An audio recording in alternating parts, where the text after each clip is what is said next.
Golden era of legends. सुहानी यादों का सुहाना सफर। Hindi cinema के सुनहरे दौर की कहानियां भी भई कमाल की हैं। आज एक ऐसे ही गाने का किस्सा सुनते हैं जिसमें एक गायक ने दूसरे की आत्मा को अपनी आवाज में घोल दिया था।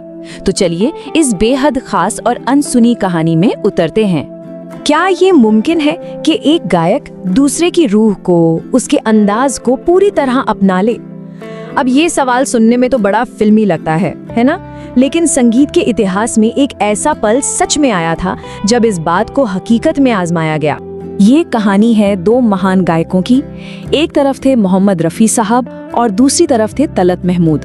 और जानते हैं, एक बड़ी ही अनोखी सी मांग ने इन दोनों को, मतलब रफी साहब को, एक ऐसी संगीतमय चुनौती के सामने लाकर खड़ा कर दिया जो पहले कभी किसी ने सोची भी नहीं थी। दो लेजेंड्स, दो बिल्कुल अलग स्टाइल, लेकिन एक ही सुनहरा दौर। चलिए समझते हैं। तो कहानी शुरू होती है 1950 के दशक के बीच में, हिंदी फिल्मी संगीत का वो यादगार दौर। उस समय तक मोहम्मद रफी और तलत महमूद दोनों ही गायकी के बड़े दिग्गज बन चुके थे। देखिए, दोनों एक ही जमाने के थे, पर दोनों की कला में जमीन आसमान का फर्क था। पहले समझते हैं तलत महमूद के अंदाज को। उनकी आवाज में वो क्या खास बात थी? वो मशहूर थे अपनी भाव प्रधान गायकी के लिए। जलते हैं जिसके लिए तेरी आहें सबसे मधुर, वो गीत जिन्हें हम शामे गम की कसम आज गमगीन आए तो जाए कहाँ। मतलब गाने में इमोशन को सबसे ऊपर रखना। अब आते हैं मोहम्मद रफी साहब पर, और यहीं से कहानी और दिलचस्प हो जाती है। रफी साहब मतलब वर्सेटैलिटी और एक ऐसी रेंज जिसे छूना लगभग नामुमकिन था। हो जी हो, तू गंगा की मौज में जमुना का धारा हो, मोहब्बत की राहों में चलना संभल, धीरे धीरे चल चांद गगन में। तो ये जो दो अलग अलग स्टाइल हैं, ये कला को लेकर एक बड़ा सवाल खड़ा करते हैं। और इस सवाल पर तलत महमूद ने एक बार बहुत गहरी बात कही थी। मतलब, मेरे गाने कम हो पर ऐसा कोई ना हो जिसे लोग भूल जाएं। कमाल की सोच।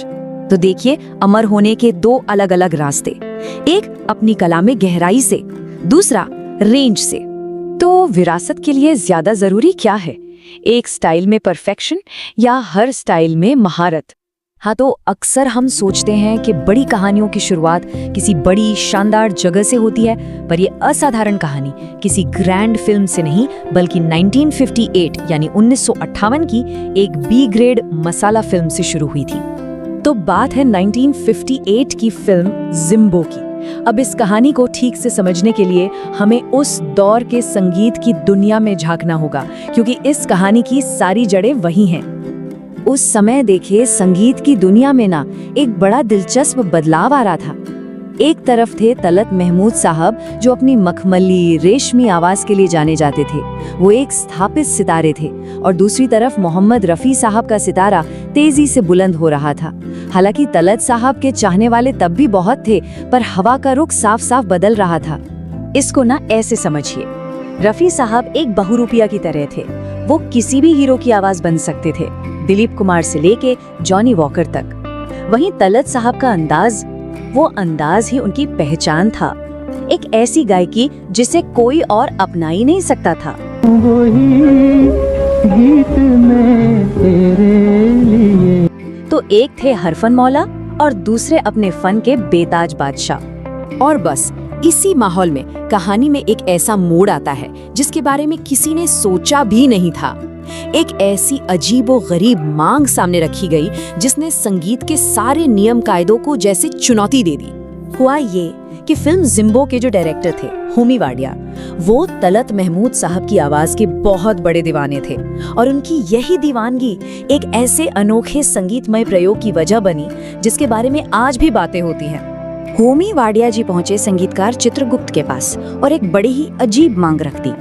उन्होंने कहा, देखिए, गाना तो रफ़ी साहब ही गाएंगे, लेकिन मुझे उस गाने में तलत महमूद की झलक चाहिए। मतलब समझिए, ये सिर्फ एक गाने की फरमाइश नहीं थी, वो एक गायक की आवाज में दूसरे गायक की रूह को जिंदा देखना चाहते थे। ये जो शब्द है ना, एक झलक, ये बहुत मायने रखता है। होमी वाडिया पूरी नकल नहीं चाहते थे, वो बस एक एहसास चाहते थे, एक खुशबू जो सुनने वाले के जहन में तलत साहब की याद ताज़ा कर दे। अब ये मांग सुनने में जितनी सीधी लगती है ना, करने में उतनी ही मुश्किल थी। तो अब सबसे बड़ा सवाल ये था कि इस नामुमकिन सी लगने वाली चुनौती पर उस्ताद मोहम्मद रफ़ी क्या कहेंगे? क्या वो इस चैलेंज को कबूल करेंगे? देखिए, रफ़ी साहब की सबसे बड़ी ताकत थी उनकी आवाज़ का लचीलापन। वो सिर्फ गाते नहीं थे, वो अपनी आवाज़ से एक्टिंग करते थे। कमाल के मिमिक्री आर्टिस्ट भी थे, और यही हुनर इस मुश्किल घड़ी में उनके काम आने वाला था। वो जिस भी एक्टर के लिए गाते थे, लगता था जैसे उन्हीं की आवाज है। लेकिन ये मांग कुछ और ही थी। ये किसी एक्टर की नकल नहीं थी, बल्कि अपने ही एक साथी, एक लेजेंडरी सिंगर की आत्मा को अपनाने की चुनौती थी। ये कला की एक बिल्कुल अलग, एक बहुत बड़ी परीक्षा थी। और रफ़ी साहब का जवाब सुनिए, सादगी से बोले, बात तो मुश्किल है, लेकिन मैं कोशिश करूंगा।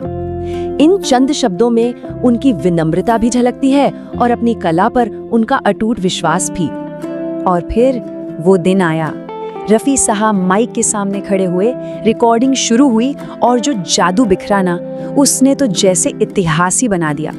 इस अनोखी चुनौती से जो गाना पैदा हुआ, वो फिल्म जिम्बो का हिस्सा बना। मगर जो ठोकरें खाए वही, चलो बैठे हो क्या बेकार किस्म।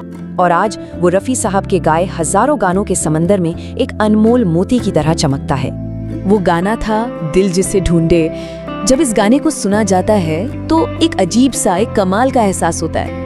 आवाज तो बिल्कुल साफ साफ रफ़ी साहब की है, लेकिन अंदाज, वो ठहराव, और यहाँ तक कि तलत साहब की आवाज की जो खास पहचान थी, वो एक लड़खड़ाहट, वो कांपता हुआ अंदाज, सब कुछ उस गाने में मौजूद है। अगर दुश्मन कोई तूफान उठा, ऐसा लगता है जैसे रफ़ी साहब ने तलत साहब की रूह को ओढ़ लिया हो। नतीजा ये हुआ कि होमी वाडिया को हूबहू वही मिला जो वो चाहते थे। एक उस्ताद की आवाज में दूसरे की एकदम परफेक्ट झलक। ये कोई आम नकल नहीं थी, ये मोहम्मद रफ़ी की उस असाधारण, उस जीनियस कला का सबूत है जो किसी भी सीमा को नहीं मानती थी। ये कहानी हमें एक बड़े सवाल पर सोचने के लिए मजबूर करती है कि एक कलाकार की सबसे बड़ी पहचान क्या है? उसका अपना एक अनूठा, खास अंदाज जिसे कोई कॉपी ना कर सके, या फिर किसी भी अंदाज को पूरी तरह से अपना लेने की उसकी बेमिसाल काबिलियत? सोचिएगा जरूर। सफीना रौंद कर तूफान को। अगर ये वीडियो पसंद आई तो हमारे चैनल को सब्सक्राइब करें